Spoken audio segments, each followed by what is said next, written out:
சரி செய்தல்.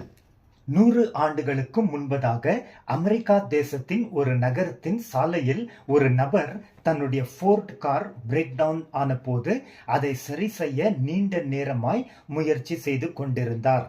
அப்பொழுது ஒரு கார் அவர் அருகே நின்றது.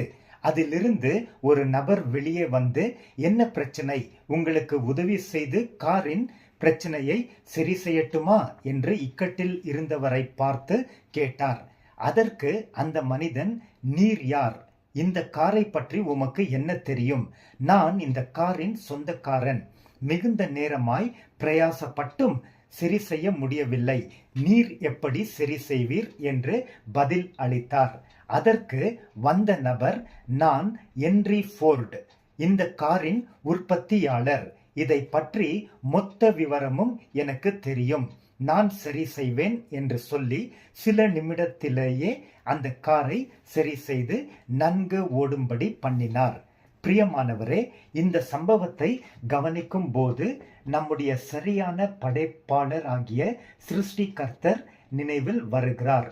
ஆம், தேவன் நம்மை சிறந்த முறையில் உருவாக்கி இருக்கிறார். நம்மை பற்றி நம்மை விட அவருக்கு முழுமையாக மற்றும் நன்றாக தெரியும்.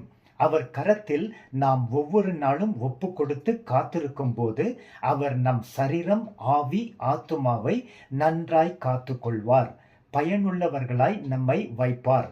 ஒருவேளை யாராவது தேவனுக்கு விரோதமாய் செயல்பட்டு பாவத்தில் விழுந்து வாழ்க்கையில் தோல்வியை சந்தித்து பிரயோஜனமற்றவர்களாய் மாறி இருந்தால், அவர்கள் இயேசு கிறிஸ்துவுக்கு வாழ்க்கையை ஒப்பு கொடுக்கும் போது அவர் அவர்களை மன்னித்து இரக்கமாய் வாழ்க்கையை சரி செய்து புது ஆரம்பத்தை கொடுத்து பிரயோஜனம் உள்ளவர்களாய் மாற்றுவார்.